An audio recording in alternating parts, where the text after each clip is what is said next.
అతి శ్రేష్ఠుడైన యేసుక్రీస్తు నామమున వాక్యం ఉంటున్న విశ్వాసులందరికీ ప్రభు పేరిట వందనాలు. మీరంతా క్షేమంగా ఉన్నారని తలంచే మీ ఆత్మీయ దేవసేవకుడు బ్రదర్ తేజోమయ. ఈరోజు మనం తెలుసుకోబోతున్న అంశం ఏంటంటే నలగగొట్టబడుట. నలగగొట్టబడుట నలగగొట్టబడుట అనే అంశాన్ని మనం పరిశీలించుద్దాం. ఒకసారి మనము యెషయా గ్రంథము 53 అధ్యాయం 5 ఒకసారి మనం చూస్తే, మన అతిక్రమ క్రియలను బట్టి అతడు గాయపరచబడెను, మన దోషములను బట్టి నలగగొట్టబడెను, మన సమాధానార్థమైన శిక్ష అతని మీద పడెను, అతడు పొందిన దెబ్బల చేత మనకు స్వస్థత కలుగుచున్నది. దేవునికి సమస్త మహిమ ఘనత ప్రభావములు కలుగును గాక. యేసు ప్రభు వారు మన అతిక్రమముల కోసము, మన యొక్క దోషముల కోసము నలగొట్టబడినట్లు మనం బైబిల్లో చూస్తున్నాం. దేవునికి మహిమ. మన అతిక్రమ క్రియలను బట్టి అతడు గాయపరచబడెను, మన దోషములు బట్టి ఆయన నలగొట్టబడెను. సిలువులో నలగొట్టబడింది సర్వమానవాళి చేసే పాపములకు పరిహారంగా యేసు ప్రభు వారు నలగొట్టబడ్డాడు. మన తలంపుల ద్వారా ఆయన తల మీద ముళ్ళ కిరీటం ఉంచబడింది. మన కాళ్ళకి చేతులతో చేసే పాపాల వల్ల ఆయన కాళ్ళల్లో చేతుల్లో శీలలు గుర్చబడ్డాయి. మనం పొట్టతో రహస్య భాగాలతో చేసే పాపాల వల్ల ఆయన డొక్కలో బల్లెపు పోటు పొడవబడింది. మనం ఇతరులను అనేక రకాలుగా వెన్నుపోటు ఒడిసి అనేక రకాలుగా వేధించి అసూయతో నిండిపోవటం వల్ల, పగతో, కక్షతో, ద్వేషములతో నిండిపోవటం వల్ల మన పొట్టలో ఉన్నటువంటి ఆ పాపాన్ని నివారణ చేయటం కోసం ఆయన డొక్కలో బల్లెపు పోటు దిగింది. చూడండి, తలంపుల ద్వారా, ఊహల ద్వారా, ఆలోచనల ద్వారా, ఉద్దేశాల ద్వారా, క్రియల ద్వారా, పనుల ద్వారా, చేతుల ద్వారా, కళ్ళ ద్వారా, నోటి ద్వారా, మర్మాంగ అవయవాల ద్వారా, కాళ్ళ ద్వారా చేసే ప్రతి పాపమును నివారణ చేయటం కోసం మన యొక్క దోష క్రియలను రాశాడు అక్కడ. మన అతిక్రమ క్రియలను బట్టి అతడు గాయపరచబడెను, మన దోషములను బట్టి నలగొట్టబడ్డాడు. యేసు ప్రభువారు ప్రపంచంలో సర్వ మానవాళి కోసం రక్తం కార్చాడు. అన్ని తరాల ప్రజల కోసము యేసు ప్రభువారు సిలువలో చనిపోయాడు. కాబట్టి ఆయన దగ్గరకు వచ్చి క్షమాపణ అడిగిన ప్రతి ఒక్కడు రక్షించబడతాడు. వాడి దోషములు, వాడి అతిక్రమములు కొట్టివేయబడతాయి. వాడు పరిశుద్ధుడిగా మార్చబడతాడు. వాడు పరలోకానికి వారసుడవుతాడు. అత్యధికమైనటువంటి ఘోరమైన నరక శిక్ష యేసు ప్రభువారు సర్వమానవాళి కోసము సిలువలో నలగొట్టబడ్డాడు. కాబట్టి అత్యధికమైనటువంటి వెల త్యాగం చేశాడు. కాబట్టి అత్యధికంగా ఆరాధించబడాల్సింది కూడా ఈ సర్వ మానవాళి నోర్ల యందు, వాళ్ళ నొసళ్ళ యందు, వారి హృదయం యందు ఆరాధించబడాల్సింది నజరేయుడైన యేసు ప్రభువారే. ఎవరైతే అత్యధికమైన త్యాగము ప్రజల కోసం చేస్తారో వారే అత్యధికమైన ఆరాధనకు అర్హత సంపాదించినటువంటి యోగ్యులుగా నిలబడతారు. దేవునికి సమస్త మహిమ ఘనత ప్రభావములు కలుగును గాక. ఆ తర్వాత యోబు గ్రంథం ఒకసారి మనం చూస్తే, యోబు గారు అనేకమైన శ్రమలతో నలగొట్టబడ్డట్టు మనం బైబిల్లో చూస్తాం. యోబు గ్రంథం 6 అధ్యాయం 9 యోబు గ్రంథము 6 అధ్యాయం 9 ఒకసారి మనం చూస్తే, దేవుడు తన ఇష్టానుసారంగా నన్ను నలుపును గాక, చెయ్యి జాడించి ఆయన నన్ను నిర్మూలము చేయును గాక అన్నాడు. చూడండి ప్రియదేవుని బిడ్డలారా, దేవుడు తన ఇష్టానుసారంగా నన్ను నలుపును గాక. నలిగిన యోబు గారు అనేక రకాలైన శ్రమలు అతని మీదకి వచ్చాయి. పిల్లలు, ఆయన దగ్గర ఉన్నటువంటి పిల్లలు 10 మంది చనిపోయారు. తన పనివారు చనిపోయారు. తన పశువులు చనిపోయారు. తన గృహము అగ్నిలో కాల్చబడింది. తనకున్న యావత్ ఆస్తి, తనకున్న బంగారము, వెండి, ఇత్తడి సమస్తము సాతానుడు సర్వనాశనం చేశాడు, ఒక భార్యను తప్ప. చివరికి తనకున్నటువంటి ఆరోగ్యాన్ని కూడా నాశనం చేశాడు.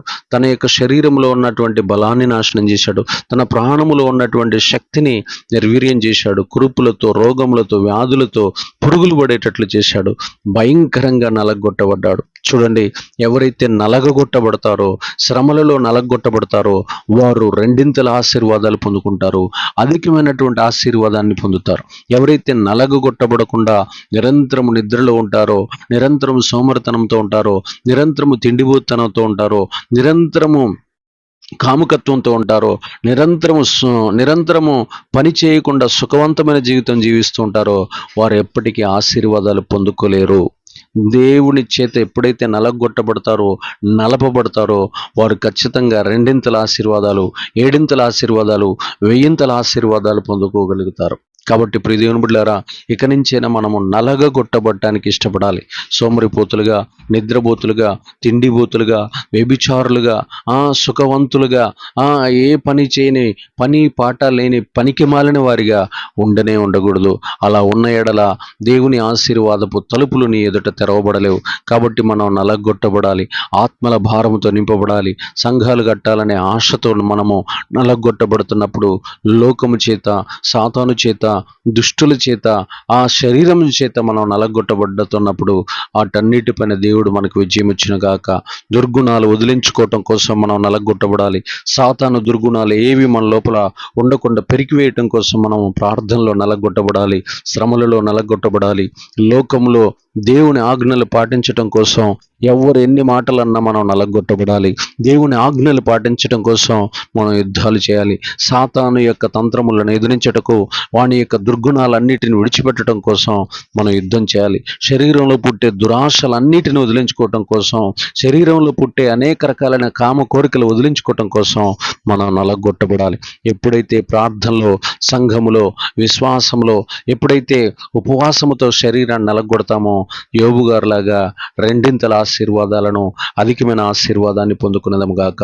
మూడోది, కీర్తనల గ్రంథము 34వ అధ్యాయము 18వ వచనాన్ని ఒకసారి మనం చూద్దాం. కీర్తనల గ్రంథము 34వ అధ్యాయం 18వ వచనం ఒకసారి చూస్తే, అక్కడ విరిగిన హృదయం గల వారికి యెహోవా ఆసనుడు, నలిగిన మనస్సు గల వారిని ఆయన రక్షించును. ఆమేన్. దేవునికి మహిమ, ఘనత, ప్రభావము కలిగిన గాక. చూడండి, నలిగిన దావీదు గారు, మనం ఇక్కడ బాగా విరిగిన హృదయం కలిగినటువంటి వ్యక్తిని మనం చూస్తున్నాం. విరిగిన హృదయం ఎప్పుడైతే ఇక్కడ చూడండి, నలిగిపోయాడు, శ్రమలలో నలిగిపోయాడు దావీదు గారు. అనేక రకాలైన యుద్ధాలలో, అనేక రకాలైన పోరాటాలలో, అనేక రకాలైనటువంటి అసూయల మధ్య, అనేక మంది ప్రజల యొక్క కపటముల మధ్య, అనేక మంది సైన్యాధిపతుల యొక్క కుట్రల మధ్య, కుతంత్రాల మధ్య, రాజకీయాల మధ్య దావీదు గారు బాగా నలిగిపోయాడు కాబట్టి అధికమైన పవిత్రత, అధికమైన పరిశుద్ధతను పొందగలిగాడు. ఎప్పుడైతే మనం బాగా నలగొట్టబడతామో, ఎప్పుడైతే నలిగిపోతామో, అనేక శత్రువుల మధ్యలో కృంగిపోతూ, ఓడిపోతూ, అనేక రకాలైనటువంటి వాటి మధ్యలో, ఆ శ్రమల మధ్యలో, పోరాటాల మధ్యలో, ఇరుకుల మధ్యలో, శోధనల మధ్యలో, ఆ దుఃఖముల మధ్యలో దేవుడు మనకిచ్చే ఆశీర్వాదం పేరే అధికమైన పవిత్రత, అధికమైన పరిశుద్ధత, అధికమైన నీతి మనకిచ్చునుగాక. దాని ద్వారా మనము అధికమైన ఖ్యాతిని పొందుతాం, అధికమైన బలమును పొందుతాం, అధికమైనటువంటి మహిమను పొందగలుగుతాం.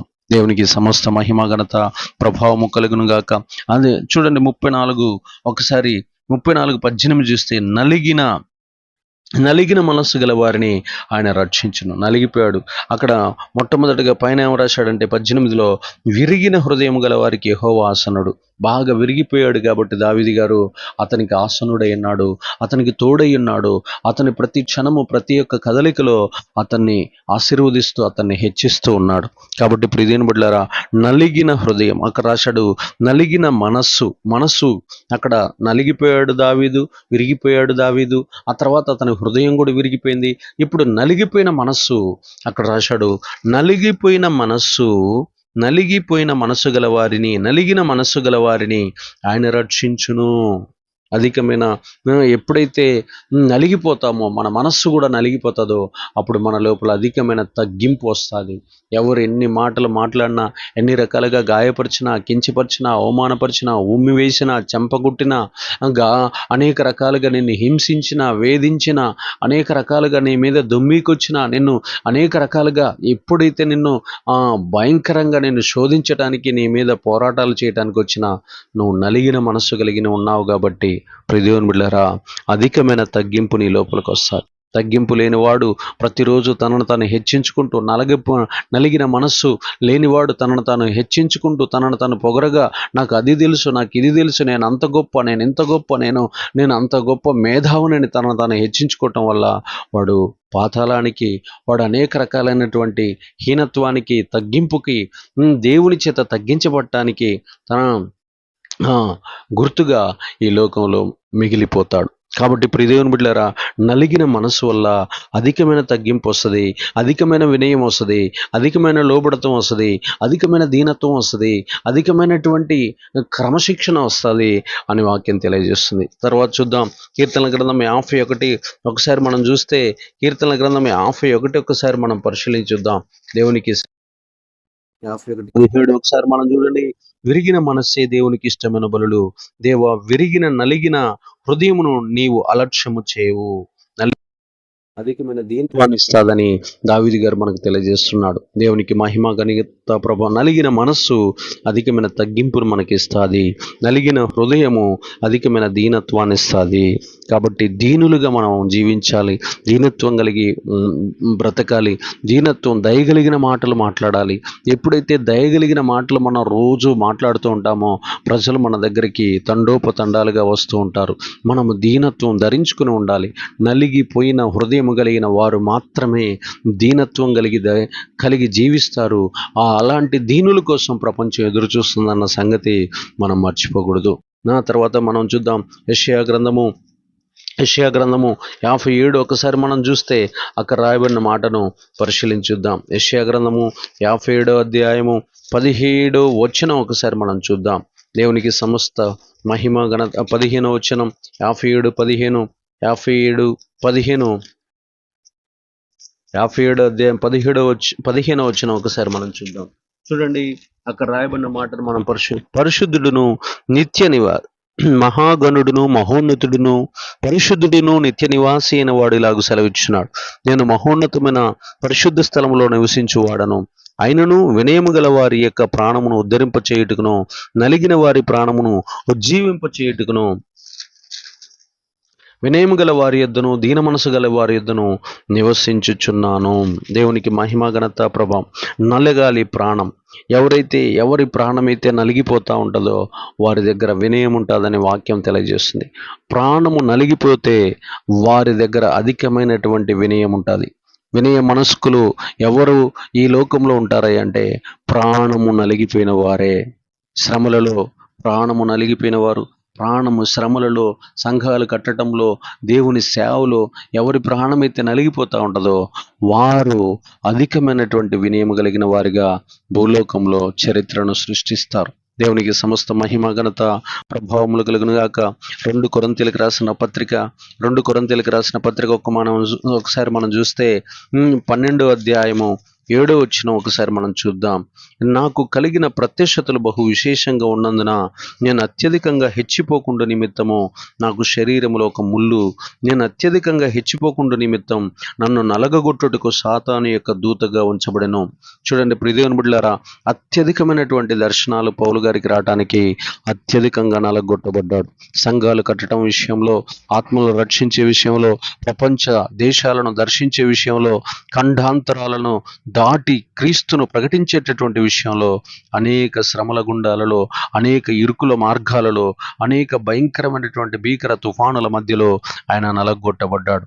ఆయన ఎప్పుడైతే నలిగిపోయాడు, పౌలు ఎంతగా క్రీస్తు కోసం నలిగిపోయాడో అత్యధికమైన దర్శనాలు, అత్యధికమైన ప్రత్యక్షతలు, అత్యధికమైన కళలు, అత్యధికమైన అద్భుతాలు, అత్యధికమైన సూచక్రియలు, అత్యధికమైన మహత్కార్యాలు, అత్యధికమైనటువంటి ఘనకార్యాలు, అత్యధికమైన ప్రభు ప్రత్యక్షతలు, అత్యధికంగా దేవుని స్వరం వినటం, అత్యధికంగా ప్రభు అతని పక్కన నిలబడటం, అత్యధికంగా దేవుడు అతన్ని నడిపించటం, అత్యధికంగా దేవుని భాషలు మాట్లాడటం, అత్యధికంగా దేవుని యొక్క మర్మాలు రాయటం, అత్యధికంగా దేవుని యొక్క స్వస్థత కార్యాలు జరగటం, అద్భుతాలు జరగటం మనం పౌలు గారి జీవితంలో చూస్తాం.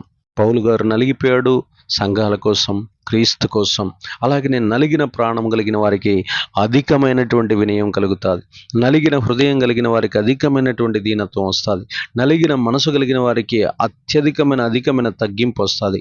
నలిగిపోయినటువంటి దావీదు గారు అధికమైనటువంటి పరిశుద్ధతను, ఆ పవిత్రతను కాపాడుకున్నాడు, పరిశుద్ధతను పొందుకున్నాడు, పవిత్రతను సంపాదించుకుని స్థిరమైన హృదయం కలిగిన వ్యక్తిగా మిగిలిపోయాడు. నలిగిపోయిన యోబు గారు అధికమైనటువంటి ఆశీర్వాదాలు పొందుకున్నాడు.